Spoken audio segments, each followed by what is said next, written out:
आज फिर हम देखते हैं क्लास 12 फिजिक्स का पहला लेसन जो पढ़ रहे थे उसके आगे देखते हैं। पहला लेसन जो वैद्युत आवेश तथा क्षेत्र इलेक्ट्रोस्टैटिक जो था, उससे हम देखते हैं अगला जो टॉपिक था हम लोगों का वो था वैद्युत क्षेत्र की तीव्रता, इंटेंसिटी ऑफ इलेक्ट्रिक फील्ड। ये हमको देखना था अगला टॉपिक, इस पे हम डिस्कस करते हैं। ओके, देखते हैं क्या होता है ये।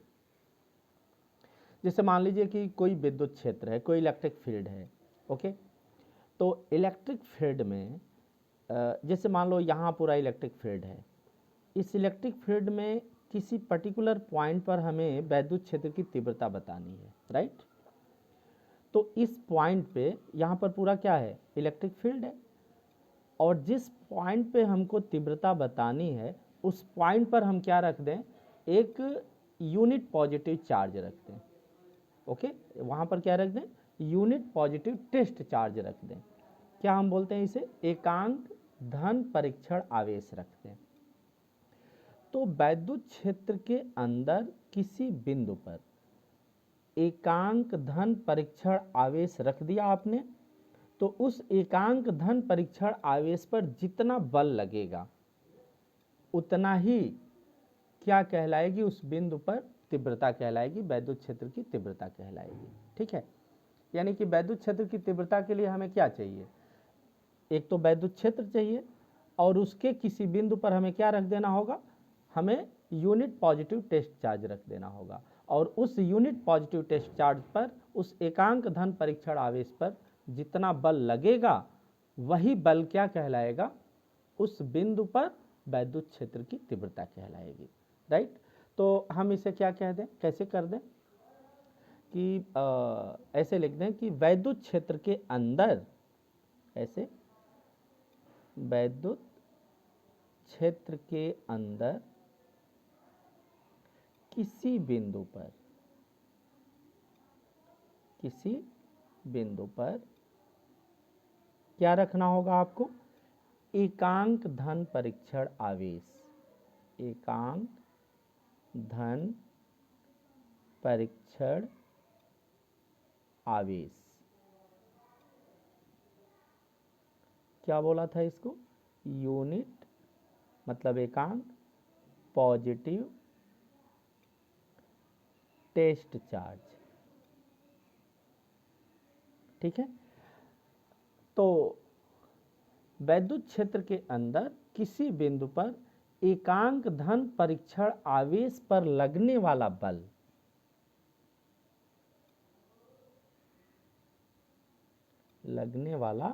बल, क्या कहलाता है, उस बिंदु पर वैद्युत क्षेत्र की तीव्रता कहलाती है। ठीक है, उस बिंदु पर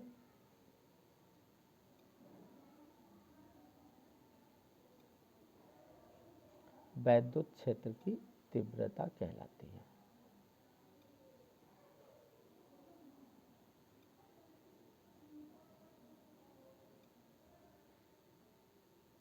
राइट, ये बात तो समझ में आ गई होगी। अब हम इसको आपको ऐसे समझाएं, जैसे कि जैसे मान लीजिए ये यहाँ पर कहीं वैद्युत क्षेत्र है, इसके किसी बिंदु पर हमने क्या रख दिया, परीक्षण आवेश रख दिया। तो हम इसको ऐसे लिखते हैं कि एक इंट्रोडक्शन के रूप में टेस्ट चार्ज को हम किससे निरूपित करते हैं, यूनिट नहीं कह रहे हैं, पॉजिटिव टेस्ट चार्ज को किससे निरूपित करते हैं, Q0 से निरूपित करते हैं। ठीक है, तो किसी वैद्युत क्षेत्र में हमने क्या रख दिया, कोई वैद्युत क्षेत्र है और उसमें हमने क्या रख दिया, पॉजिटिव टेस्ट चार्ज रख दिया और उसको Q0 से रिप्रेजेंट करते हैं। तो ऐसे यदि हम मान लें कि माना किसी वैद्युत क्षेत्र में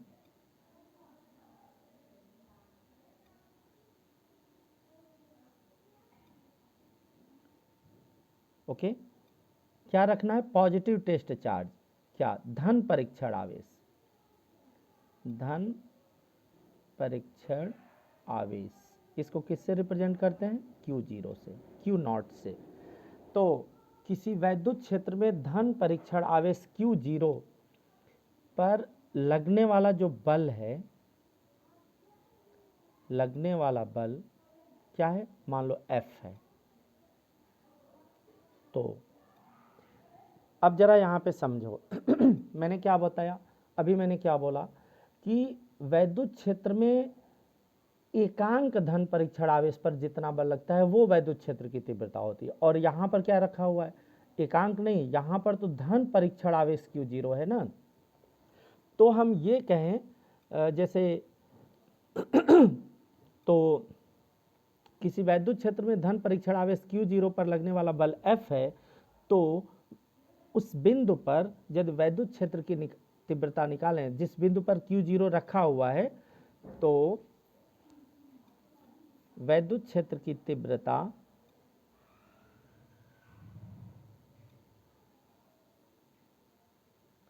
ध्यान दीजिए, जिस बिंदु पर आपने Q0 रखा है उस बिंदु पे हम तीव्रता निकाल रहे हैं। वैद्युत क्षेत्र के अंदर जिस बिंदु पर आपने Q0 रखा हुआ है उस बिंदु पर हम तीव्रता निकाल रहे हैं, राइट। तो तीव्रता को किससे रिप्रेजेंट कर लेते हैं, E से। ओके, तो E इक्वल टू क्या हो जाएगा, अभी क्या बोला, एकांक धन परीक्षण आवेश पर हमें कितना बल लगा है। जैसे Q0 पर कितना लगा F, तो एकांक पर Q0 से भाग दे लोगे तो F बाई क्या हो गया Q0। जैसे Q0 पर जो धन परीक्षण आवेश Q0 है उस पर कितना बल लगा है, F बल लगा है। तो एकांक पर यूनिट पर कितना लगेगा, तो यूनिट के लिए Q0 से भाग दे देंगे, तो तीव्रता क्या हो गई उस बिंदु पर, E equal to F upon Q0। यहाँ तक की बात तो समझ में आ रही होगी। अब जरा समझे आगे, जैसे बल क्या होता है, फोर्स। बल एक सदिश राशि होती है, तो बल पे मैंने मान लो वेक्टर लगा दिया है, एक सदिश राशि होती है। Q0 क्या है, आवेश एक अदिश राशि होती है, तो F तो सदिश राशि है, Q0 अदिश राशि है। जब हम इसको डिवाइड करेंगे तो सदिश ही आएगा, वेक्टर ही आएगा, क्योंकि वेक्टर में स्केलर से डिवाइड करने पे वेक्टर ही आता है, इसलिए तीव्रता भी क्या हो जाएगी, वेक्टर ही हो जाएगी। ये बात समझ में आ गई, तीव्रता भी क्या होगी, वेक्टर ही होगी, क्योंकि बल क्या होती है, वेक्टर होती है। तो बल वेक्टर है तो तीव्रता भी क्या हो गई, वेक्टर हो गई। ओके, अब चलो देखो, अब एक दूसरी बात यहाँ समझें, वो ये है कि जैसे जो दिशा बल की होगी वही दिशा किसकी होगी, तीव्रता की होगी, वैद्युत क्षेत्र की तीव्रता की होगी। और बल की दिशा क्या होगी, किसी वैद्युत क्षेत्र में ये जो धन परीक्षण आवेश आप रखे हैं वो जिस दिशा में चलेगा, किसी वैद्युत क्षेत्र में परीक्षण आवेश जिस दिशा में चलेगा उसी दिशा में, वही दिशा क्या होगी, बल की दिशा होगी, और वही दिशा किसकी होगी, तीव्रता की भी होगी। ये बात समझ में आ रही है। तो ये चीज़ मैं मेंशन कर दे रहा हूँ, लिख दे रहा हूँ कि वैद्युत क्षेत्र की दिशा बल की दिशा होगी, और बल की दिशा क्या होगी, वैद्युत क्षेत्र में रखा धन आवेश जिधर जाएगा वो बल की दिशा होगी। तो हम इसको ऐसे समझा दें कि वैद्युत क्षेत्र में जो धन आवेश आप रख रहे हैं, वैद्युत क्षेत्र में रखा धन आवेश जिस दिशा में चलता है या गति करता है,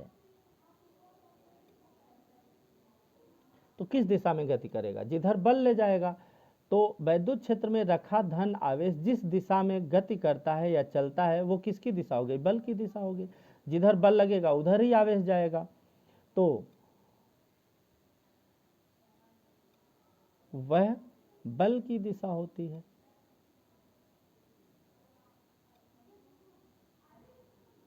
और बल F की ही दिशा किसकी दिशा है, वैद्युत क्षेत्र की तीव्रता की दिशा है। अब तो समझ में आ गया। तो बल F की दिशा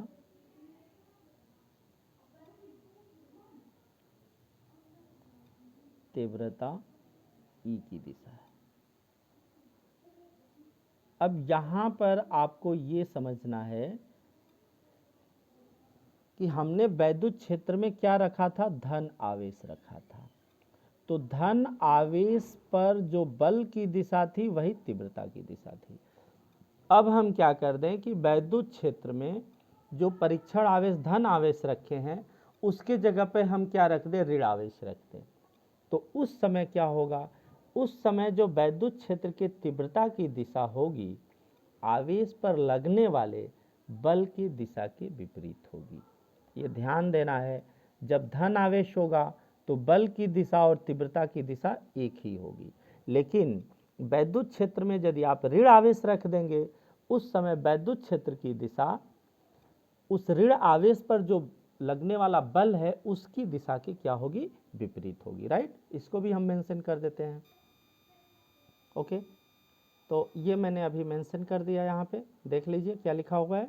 यदि वैद्युत क्षेत्र में ऋण आवेश रख दिया जाए तो वैद्युत क्षेत्र के तीव्रता ई की दिशा ऋण आवेश पर लगने वाले बल एफ की दिशा की विपरीत होगी। यही तो अभी आपको डिस्कस किया गया, यही तो समझाया गया। ये बात तो अब आपको समझ में आ गई होगी, कोई इशू नहीं है। राइट, अब देखें, यदि हमें ई का मात्रक पता करना हो, तीव्रता का मात्रक क्या होगा, वैद्युत क्षेत्र की तीव्रता का मात्रक क्या होगा, तो यहाँ पे एफ बाई क्यू है तो बल का मात्रक न्यूटन होता है, क्यू आवेश है तो कूलाम हो गया। तो हम कह सकते हैं वैद्युत क्षेत्र की तीव्रता का मात्रक क्या हो जाएगा, न्यूटन पर कूलाम हो जाएगा।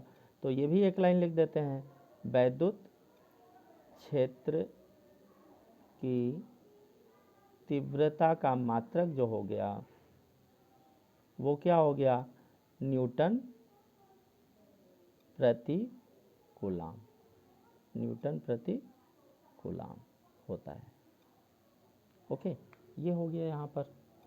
अब चलिए देखते हैं भाई, यदि बीमा निकालनी हो तो बीमा तो अब 11th में आपने पढ़ा होगा, बीमा के लिए चलिए डायरेक्ट ही लिख देते हैं। बीमा, बल की बीमा क्या होती है, बल mlt टू द पावर -2 होती है बल की बीमा। यदि बीमा ई की बीमा आपको निकालनी हो, किसकी बीमा निकाल रहे हैं, तीव्रता की बीमा। बीमा ई का मतलब क्या, ई वैद्युत क्षेत्र की तीव्रता की बीमा निकालने जा रहे हैं। तो ये हो जाएगी बल की बीमा बटे आवेश की बीमा।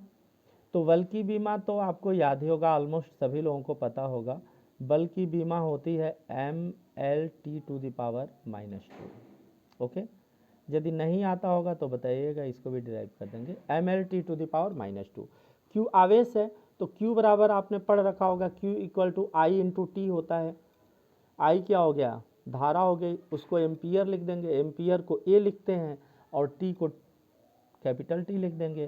तो Q बराबर IT होता है ना, तो I की बीमा A हो गई और T समय है उसकी बीमा ऐसे AT हो गई। अब इसको ऊपर लिख देते हैं, इसको ऐसे कर लीजिए,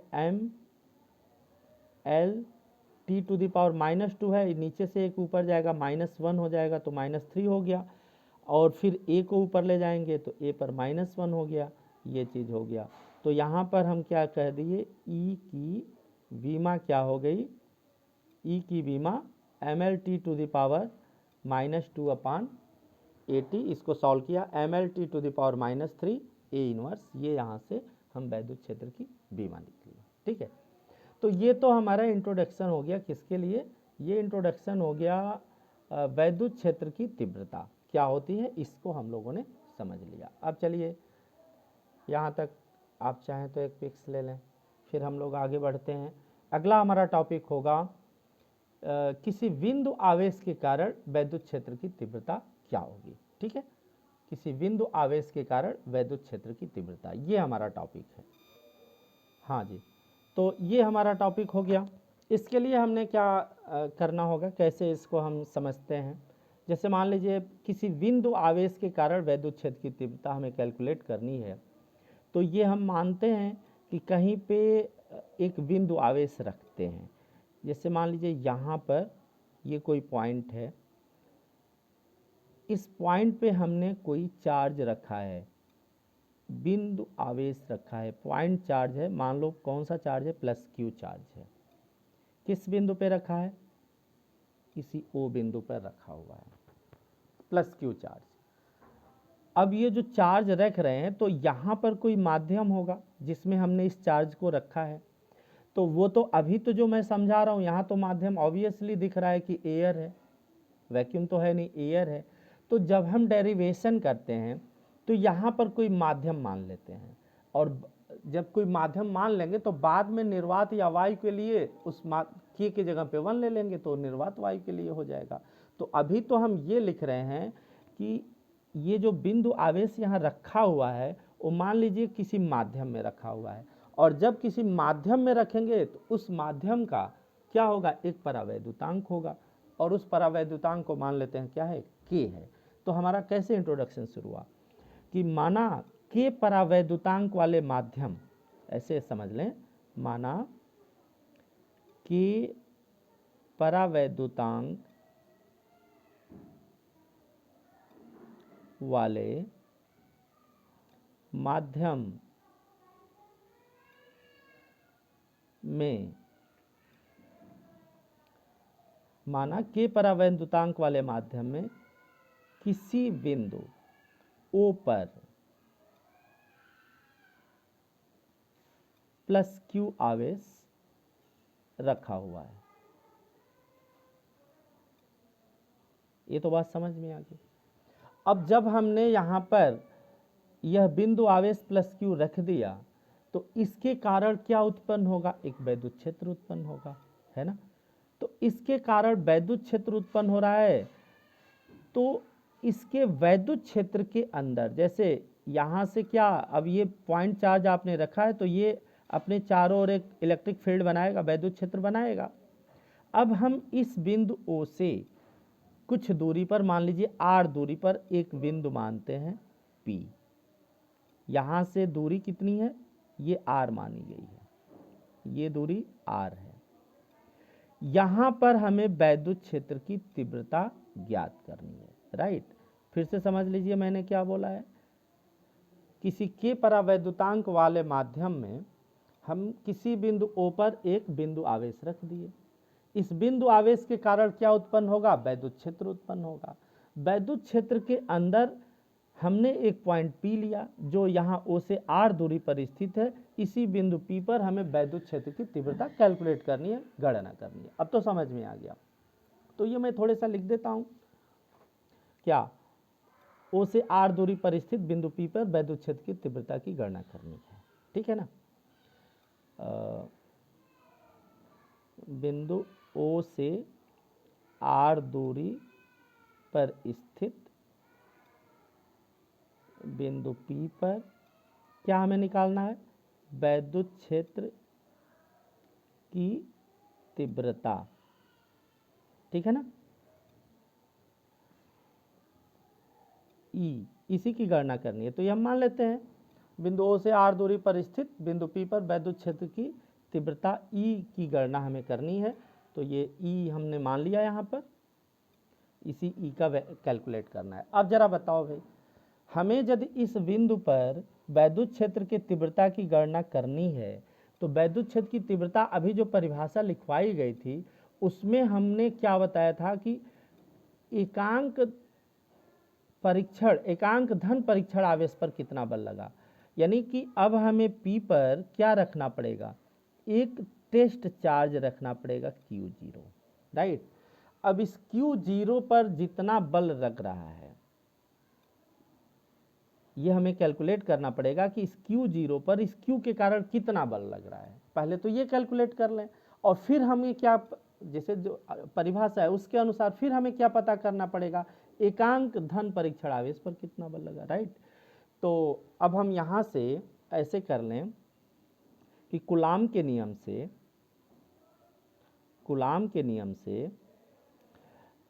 Q0 पर लगने वाले बल का हम गणना करें कितना आएगा, और Q0 पर किसके कारण, Q के कारण, है ना। तो कूलाम के नियम से Q0 पर लगने वाला बल, ये लगने वाला बल कितना हो जाएगा, F इक्वल टू क्या बताता है कूलाम के अनुसार, F equal to 1/4 pi epsilon naught, Q1 Q2 कहते हैं तो Q1 Q हो गया, Q2 के जगह पर क्या लिखते हैं Q0 by R square, R square तो R दिया ही है। ये बात तो आपको समझ में आ गई होगी। इतना न्यूटन क्या हो गया, Q0 पे बल लगा है। इस धन परीक्षण आवेश पर Q के कारण प्लस Q के कारण इतना बल लगेगा। और तीव्रता क्या होती है वैद्युत क्षेत्र की, हमें निकालना है कि Q0 एकांक पर कितना लगता है, तभी तो आपने E=F/Q0 लिखा है। अब हम फिर क्या लिखें, इसलिए बिंदु P पर वैद्युत क्षेत्र की तीव्रता,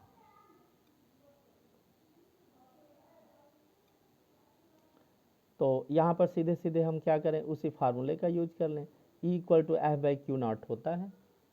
और जब यहां से देखेंगे तो F के जगह पर ये वैल्यू रखनी होगी, आपको दिख रही है। F के जगह पर क्या रखेंगे, 1/4πε0। अच्छा, K परावैद्युतांक है तो हमने यहाँ पर K भी कर लिया, ठीक है ना। 1/4πε0 K Q0/r² न्यूटन। तो F/Q0, तो जब इस F की वैल्यू में Q0 से डिवाइड करोगे तो Q0 ये Q0 कट जाएगा, तो बचा क्या भाई, बच गया 1/4πε0 K। Q0 तो कट गया, तो बचा क्या, Q/r²। और इसकी यूनिट यदि लिखनी होगी तो न्यूटन, और F/Q है तो F का न्यूटन हो गया, और Q0 यानी कि इसका क्या लिख दोगे, C कूलॉम।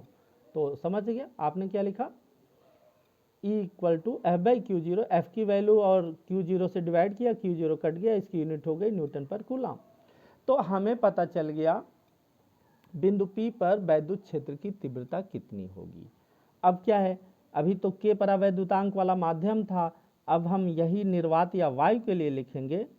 निर्वात या वायु के लिए इसी K की वैल्यू क्या होती है, 1 होती है, तो इसलिए E की वैल्यू कितनी हो गई, 1/4πε0 Q/r²। K की वैल्यू 1 हो गई, इतना न्यूटन पर कूलॉम। ये हमें किसी बिंदु आवेश के कारण वैद्युत क्षेत्र की तीव्रता मिल गई। समझ में आ रहा होगा।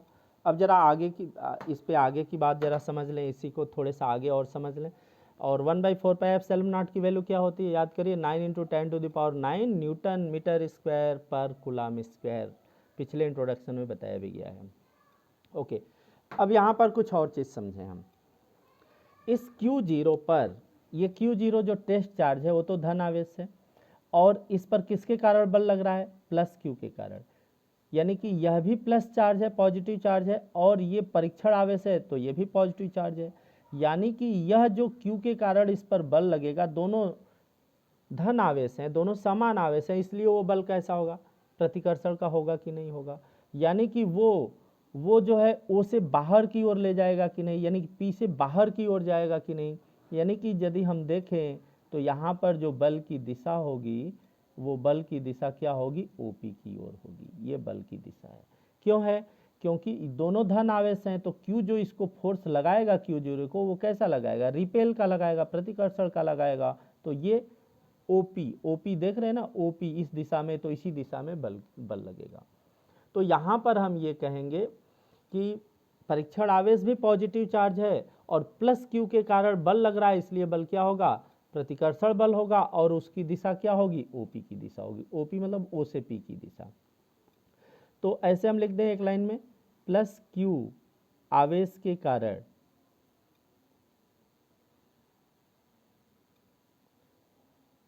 Q0 पर कैसा बल लगेगा, प्रतिकर्षण बल है। तो प्लस Q आवेश के कारण Q0 पर प्रतिकर्षण बल F की दिशा क्या हो रही है, किधर से किधर, O से P की ओर, तो OP, ठीक है ना, OP है। इतने से समझ जाएंगे आप। अब जरा देखें,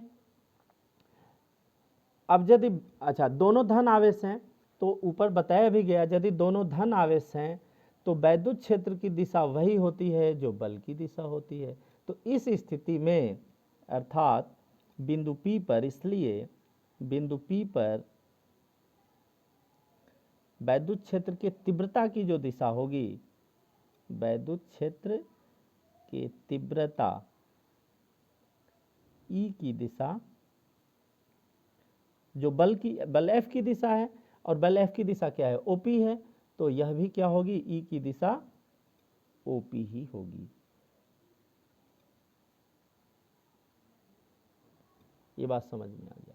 अब मैं क्या कर दूं, जो वैद्युत क्षेत्र उत्पन्न किया है, कौन उत्पन्न किया है वैद्युत क्षेत्र, वैद्युत क्षेत्र तो भाई प्लस क्यू आवेश उत्पन्न किया है ना, तो वैद्युत क्षेत्र जो प्लस क्यू आवेश उत्पन्न किया है, इसके जगह पर हम माइनस क्यू आवेश रख दें। ओके, तो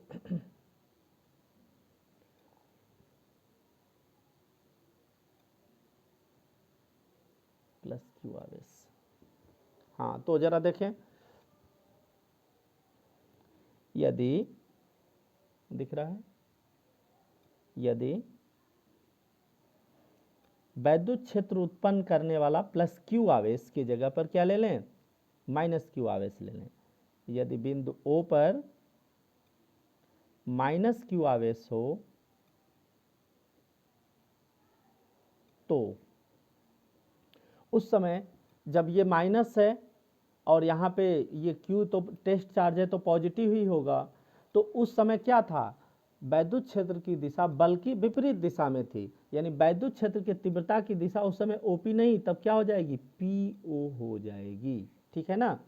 तो यदि बिंदु ओ पर माइनस क्यू आवेश हो तो वैद्युत क्षेत्र की तीव्रता ई की दिशा क्या होगी, पीओ होगी। अब तो बात ये पूरी समझ में आ गई होगी आपको, ठीक है। अब जरा देखना भाई, एक चीज़ और समझ लें, थोड़े सा इसी में एक छोटा सा इंट्रोडक्शन है, इसमें समझ लें इस तरह से, जैसे मान लीजिए ये तो इंट्रोडक्शन ओवर हो गया, एक चीज़ और समझ लें थोड़े सा इसमें, जैसे कोई ऐसे सिस्टम है जिसमें बहुत सारे आवेश हैं, बहुत सारे बिंदु आवेश रखे हुए हैं, किसी जगह पे किसी सिस्टम में बहुत सारे बिंदु आवेश Q1 Q2 Q3 ऐसे रखे हुए हैं। ओके, तो और उसमें हमें किसी बिंदु पर वैद्युत क्षेत्र की तीव्रता निकालनी है, तो एक चीज़ ध्यान दीजिए जैसे बहुत सारे आवेश रखे हुए हैं, तो कोई भी आवेश दूसरे आवेश की तीव्रता को डिस्टर्ब नहीं करेगा, चाहे वो दूसरा आवेश रहे या न रहे। जैसे मान लीजिए ऐसे बहुत सारे आवेश हैं, सपोज कर लीजिए Q1 है, Q2 है, Q3 है, ऐसे बहुत सारे आवेश हैं, तो और जो आवेशों का निकाय है उसी में किसी बिंदु पर वैद्युत क्षेत्र की तीव्रता हमें निकालनी है, तो जितनी तीव्रता Q1 के कारण होगी, यदि Q2 Q3 Q4 सभी को हटा दोगे, उस समय जितनी तीव्रता ये Q1 उत्पन्न करेगा, इन सभी के रहने के बाद भी वही तीव्रता उत्पन्न करेगा, यानी कि Q1 जितना तीव्रता देगा उस पर Q2 Q3 Q4 का कोई प्रभाव नहीं पड़ेगा, तो उस समय तीव्रता क्या होगी, सभी के द्वारा अलग अलग तीव्रताओं का योग हो जाएगी, समझ रहे हैं ना। तो इसको हम थोड़े मेंशन भी कर दें क्या, हाँ, इसे जरा देख लीजिए, मेंशन कर दिया। मैंने लिखा है Q1 Q2 Q3 आवेशों के कारण किसी बिंदु पर जो तीव्रता होगी, विभिन्न आवेशों मतलब यही Q1 Q2 Q3 के द्वारा उत्पन्न अलग अलग तीव्रता, मानो Q1 के द्वारा तीव्रता E1 उत्पन्न हुई, Q2 के द्वारा E2 हुई, Q3 के द्वारा तीव्रता E3 उत्पन्न हुई, तो इन सभी के वेक्टर सम इन सभी के सदिश योग के बराबर होगा, ठीक है। तो ये जो है, यदि किसी सिस्टम में बहुत सारे आवेश हैं तो वैद्युत क्षेत्र के अंदर किसी बिंदु पर जब तीव्रता निकालेंगे तो अलग अलग आवेशों के कारण उत्पन्न तीव्रताओं का बीजगणितीय योग या सदिश योग के बराबर होता है। तो ये तो पूरा टॉपिक हो गया आपका किसी बिंदु आवेश के कारण वैद्युत क्षेत्र की तीव्रता पे, ठीक है। अब जरा देखिए भाई, अच्छा इसका पिक्स भी ले लीजिए, वैसे तो शुरू से बहुत सिस्टमेटिक बताया गया है, तो ये शुरू से है, एक पिक्स आप लिए होंगे तो शुरू में भी लिए होंगे, या एक पिक्स आप देखिए यहाँ से ले लीजिए, पूरा यहाँ तक क्लियर तो हो रहा है एकदम लगभग, हाँ ठीक है, और यहाँ एक पिक ले लीजिए, ठीक, तो नीचे की, और ये पिक यहाँ से ले लीजिए, आपका पूरा हो जाएगा। हाँ ये देख लीजिए, यहाँ पर ये पूरा हो गया आपका, ठीक है। ओके, अब चलिए जल्दी से एक टॉपिक डिस्कस कर लेते हैं छोटा सा, फिर आज का क्लास ओवर कर देते हैं। क्या है अगला टॉपिक है वैद्युत द्विध्रुव तथा वैद्युत द्विध्रुव आघूर्ण, electric dipole and electric dipole moment क्या होता है। चलिए जैसे क्या होता है, यह एक सिस्टम है, इलेक्ट्रिक डाइपोल क्या है, एक निकाय है जिसमें क्या होता है दो बराबर और विपरीत, जैसे समझ लीजिए एक यहाँ पर आवेश है और दूसरा आवेश यहाँ पर है। इसमें तो मैंने काफ़ी दूरी ले रखा है लेकिन अभी समझा रहे हैं। जैसे एक आवेश यहाँ पर है, ये क्या है -q, दूसरा आवेश यहाँ पर है वो क्या है +q, यानी कि एक ऐसा निकाय देखो जिसमें दो बराबर और विपरीत आवेश हैं, है कि नहीं है, ये भी q है ये भी q है, एक माइनस एक प्लस है। तो दो बराबर और विपरीत आवेश एक दूसरे से, ये जो दूरी दिख रही है ना, एक दूसरे से बहुत ही कम दूरी पर स्थित हों, बहुत ही अल्प दूरी पर स्थित हों, तो हम ये कहते हैं कि इस तरह का जो निकाय है, इस तरह का जो सिस्टम है वो क्या है, इलेक्ट्रिक डाइपोल है, वैद्युत द्विध्रुव है, राइट। अच्छा, इसके बीच की जो दूरी हम लेते हैं वो कितना ले लिए, 2a या 2l ले लिए। ये मान लीजिए मिड पॉइंट है, तो यहाँ से ये l डिस्टेंस और यहाँ से ये l, टोटल डिस्टेंस 2l, ठीक है। तो ध्यान देना 2l बहुत ही क्या है, माइनर डिस्टेंस है, बहुत ही अल्प दूरी है। तो वैद्युत द्विध्रुव की परिभाषा क्या हुई, वैद्युत द्विध्रुव वह निकाय है, वह सिस्टम है जिसमें दो बराबर लेकिन विपरीत आवेश एक दूसरे से बहुत ही अल्प दूरी पर स्थित होते हैं। याद हुआ, वैद्युत द्विध्रुव वह निकाय है, वह सिस्टम है जिसमें दो बराबर परंतु विपरीत आवेश एक दूसरे से बहुत ही अल्प दूरी पर स्थित होते हैं। ओके,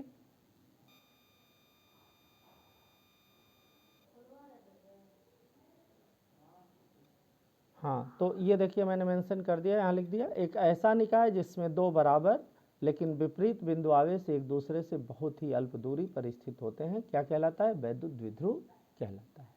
अब जैसे इसमें अगला टॉपिक है वैद्युत द्विध्रुव आघूर्ण, तो वैद्युत द्विध्रुव आघूर्ण क्या कहलाता है कि किसी एक आवेश, जैसे किसी एक आवेश और दोनों आवेशों के बीच की दूरी के गुणनफल को वैद्युत द्विध्रुव का आघूर्ण कहते हैं। अगला मैंने क्या लिख दिया, अगला मैंने ये लिख दिया कि ये निकाय दो आवेशों से मिलकर बना है ना, तो किसी एक आवेश किसी एक आवेश और क्या लेना है, तथा दोनों आवेशों के बीच की दूरी, तथा दोनों आवेशों के बीच की दूरी के गुणनफल को क्या कहते हैं, वैद्युत द्विध्रुव का आघूर्ण कहते हैं। वैद्युत द्विध्रुव का आघूर्ण कहते हैं। और इस वैद्युत द्विध्रुव के आघूर्ण को किससे निरूपित करते हैं, P से निरूपित करते हैं। तो P इक्वल टू P क्या है, वैद्युत द्विध्रुव का आघूर्ण, P इक्वल टू क्या हो गया, कोई एक आवेश गुणे दोनों आवेशों के बीच की दूरी, क्या मानी गई है 2l। तो इस तरह से क्या हो गया 2ql, P इक्वल टू क्या मिल गया 2ql, वैद्युत द्विध्रुव का आघूर्ण हो गया 2ql। तो अब जरा देखो, ये तो हो गया। अब जरा देखो वैद्युत द्विध्रुव का जो आघूर्ण P है, ये आघूर्ण एक सदिश राशि होती है। P क्या है, P मतलब क्या, वैद्युत द्विध्रुव का आघूर्ण P क्या होती है, एक सदिश राशि है, वेक्टर क्वांटिटी है ये। तो यदि ये सदिश राशि है तो इसकी एक दिशा होगी, तो इसकी दिशा क्या होगी भाई, P एक सदिश राशि है, P का मतलब क्या, वैद्युत द्विध्रुव का आघूर्ण एक सदिश राशि है जिसकी दिशा कहाँ होगी, किधर होगी? पहले तो द्विध्रुव के अक्ष के अनुदिश, ये द्विध्रुव का अक्ष मान लो, तो द्विध्रुव के अक्ष के अनुदिश ऋण आवेश से धन आवेश की ओर होती है। जिसकी दिशा द्विध्रुव के अक्ष के अनुदिश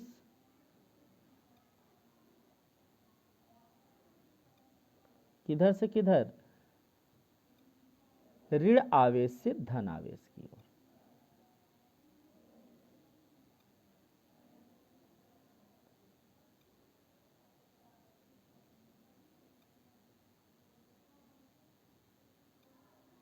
होती है। ओके, तो ये तो हो गया आपका द्विध्रुव और द्विध्रुव आघूर्ण।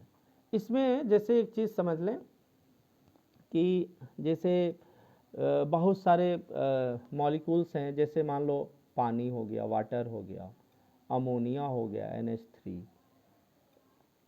HCl हो गया हाइड्रोक्लोरिक अम्ल, हाइड्रोजन ब्रोमाइड हो गया HBr, ऐसे बहुत सारे एग्जाम्पल्स हैं। मेथेन हो गया CH4, मेथेन हो गया। ये सभी क्या होते हैं? वैद्युत द्विध्रुव होते हैं। ये सभी क्या होते हैं? वैद्युत द्विध्रुव हैं या होते हैं। बेसिकली इसमें होता क्या है जरा समझ लीजिए। जैसे जो मॉलिक्यूल हैं, जो अणु हैं, वो कोई भी यदि मॉलिक्यूल है तो वो 2 या 2 से अधिक परमाणुओं से बना होगा। जैसे मॉलिक्यूल जो अणु है वो क्या होगा? अणु के बारे में ये है कि ये 2 या 2 से अधिक क्या होंगे? इसमें परमाणु होंगे। राइट, ये बात तो समझ में आ रही होगी सभी को। अब परमाणु में क्या होता है? परमाणु में धनावेशित नाभिक होता है और ऋण आवेशित इलेक्ट्रॉन होते हैं परमाणु में। और अणुओं में क्या है? अणुओं में जो परमाणुओं के नाभिक हैं और उनके जो इलेक्ट्रॉन हैं, उनकी व्यवस्था कुछ इस प्रकार हो जाती है कि अणु के एक सिरे पर धन आवेश और दूसरे सिरे पर उतना ही ऋण आवेश हो जाता है, और फिर वो क्या बना देते हैं? इलेक्ट्रिक डाइपोल बना देते हैं। फिर से समझिए, परमाणु नहीं बनाएगा, अणु बना देगा। ये जो मॉलिक्यूल है ना, वह इलेक्ट्रिक डाइपोल बना देगा, लेकिन कोई भी एटम इलेक्ट्रिक डाइपोल नहीं बनाएगा। ये इलेक्ट्रिक डाइपोल कैसे बनाएगा? ये मॉलिक्यूल जो है, क्योंकि उसमें 2 या 2 से अधिक परमाणु हैं, तो ये मैं थोड़े मेंशन भी कर दे रहा हूँ कि मॉलिक्यूल कैसे इलेक्ट्रिक डाइपोल बना देते हैं। तो इसमें हम आपको ये समझाएंगे, सभी मॉलिक्यूल नहीं बनाते हैं, कुछ ही मॉलिक्यूल। जिस मॉलिक्यूल में इस तरह का अरेंजमेंट हो जाता है वही मॉलिक्यूल इलेक्ट्रिक डाइपोल बना पाते हैं, लेकिन एटम नहीं बना पाएगा। तो हम इसको आपको ऐसे समझा दें कैसे ये बना लेते हैं। इसको समझाने के लिए ऐसे बोल दें कि कुछ अणुओं में जो होता है, परमाणुओं के नाभिक और इलेक्ट्रॉन, ऐसे समझ लो कि कुछ मॉलिक्यूल्स में जो परमाणुओं के नाभिक हैं, परमाणु नहीं, परमाणुओं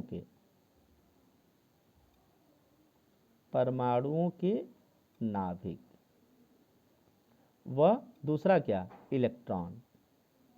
अच्छा, नाभिक की बात हो रही है, तो नाभिक है तो निश्चित रूप से वो क्या होगा? वो धन आवेशित होगा, है ना। तो ये नाभिक धन आवेशित हो गया, इलेक्ट्रॉन ऋण आवेशित हो गया। तो कुछ अणुओं में परमाणुओं के नाभिक और कौन? इलेक्ट्रॉन, ये की व्यवस्था ऐसी हो जाती है, इस प्रकार व्यवस्थित हो जाते हैं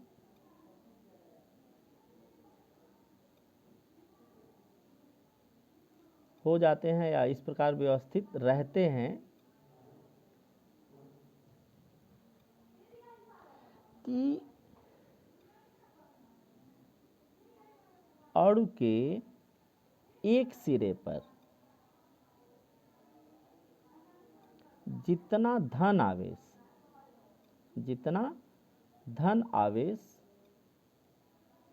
होता है, उतना ही ऋण आवेश दूसरे सिरे पर होता है।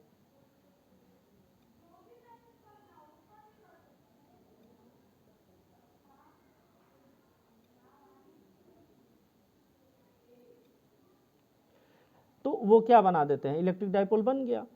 अच्छा, यदि उस अणु का हम कुल आवेश निकालें तो जितना धन आवेश है उतना ही ऋण आवेश है, तो वो तो न्यूट्रल हो गया, जीरो हो गया, उदासीन हो गया। तो लेकिन क्या है, जितना धन आवेश उतना ऋण आवेश है, तो डाइपोल तो बन गया ना, वैद्युत द्विध्रुव तो बन गया। तो वही चीज़ है, कुछ अणुओं में, सभी अणुओं में नहीं, कुछ पर्टिकुलर ऐसे अणु हैं, तो कुछ अणुओं में परमाणुओं के नाभिक और इलेक्ट्रॉन इस प्रकार व्यवस्थित रहते हैं कि अणु के एक सिरे पर जितना धन आवेश होता है उतना ही ऋण आवेश दूसरे सिरे पर होता है, और वो क्या बना देते हैं, तथा वे वैद्युत द्विध्रुव का निर्माण कर देते हैं।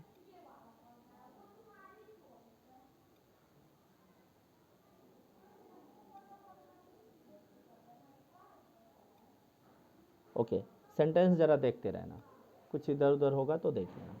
दूसरा, एक तो ये हो गया कि मॉलिक्यूल्स जो है इलेक्ट्रिक डाइपोल बना लेते हैं। ध्यान रखना, सभी मॉलिक्यूल नहीं, जिन मॉलिक्यूल में ये व्यवस्था बन जाए कि एक सिरे पर जितना धन आवेश हो उतना ही दूसरे सिरे पर ऋण आवेश हो, वही मॉलिक्यूल बनाएंगे। ओके, अब क्या है, यदि हम परमाणु की बात करें, परमाणु, तो परमाणु में क्या हो जाता है, जैसे कोई परमाणु है तो इसमें भी तो परमाणु है, तो जितना इसमें धन आवेश होगा उतना ही ऋण आवेश भी होगा।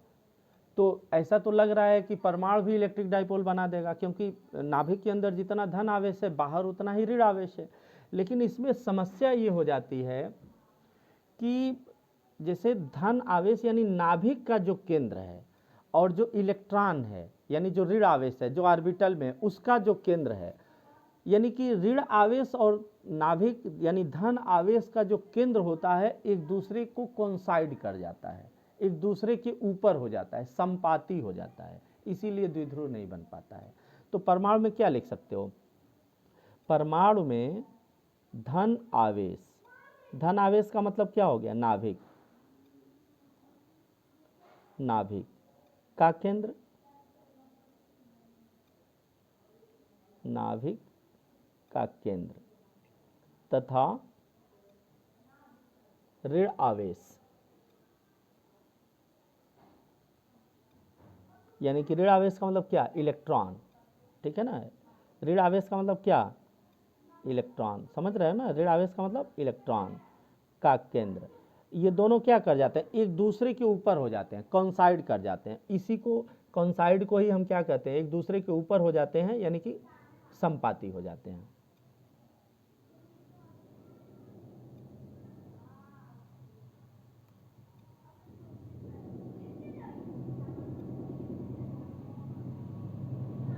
तो संपाती हो जाने से जैसे धन आवेश और ऋण आवेश तो बराबर हो गए, विपरीत भी हो गए, लेकिन यह माइनस क्यू ऐसे कर लो कि इसी के ऊपर चला गया, यानी इन दोनों के बीच की जो दूरी है वो दूरी नहीं रही, थोड़ी दूरी बन जाती तो ये भी डाइपोल बना लेते, ये दूरी नहीं है, बल्कि ये आवेश और ये आवेश का केंद्र एक दूसरे के ऊपर चढ़ गया, संपाती हो गया, इसीलिए जब बीच में दूरी ही नहीं रही तो डाइपोल बन नहीं पाया, तो इसीलिए परमाणु जो है डाइपोल नहीं बना पाता है, जबकि वही मॉलिक्यूल क्या है, डाइपोल बना देता है। तो आपने लिख दिया, परमाणु में धन आवेश नाभिक का केंद्र तथा ऋण आवेश इलेक्ट्रॉन का केंद्र परस्पर संपाती हो जाते हैं, इसलिए ये यह द्विध्रुव नहीं बनाते हैं, वैद्युत द्विध्रुव का निर्माण नहीं करते हैं, वैद्युत द्विध्रुव का निर्माण नहीं करते। अच्छा, तो ऐसी क्या स्थिति है जिसमें परमाणु जो है इलेक्ट्रिक डाइपोल बना देगा, तो बस यही है कि यदि इसमें क्या कर दें कि एक वैद्युत क्षेत्र में रख दें, ठीक है, क्या कर दें, परमाणु को क्या कर दें, वैद्युत क्षेत्र में रख दें, परमाणु को वैद्युत क्षेत्र में रख दें। तो जब हम परमाणु को वैद्युत क्षेत्र में रख दें तो ये वैद्युत क्षेत्र के कारण जो नाभिक का केंद्र है यानी प्रोटॉन का धन आवेश का जो केंद्र है और जो ऋण आवेश इलेक्ट्रॉन का केंद्र है वो क्या होते हैं, थोड़े विक्षेपित हो जाते हैं, मतलब उनके बीच जो कॉन्साइड था वो थोड़े दूर हो जाते हैं और डाइपोल बना लेते हैं। तो परमाणु को वैद्युत क्षेत्र में रख देने पर परमाणु क्या बना देंगे, वैद्युत द्विध्रुव का निर्माण कर देते हैं, वैद्युत द्विध्रुव का निर्माण कर देते हैं।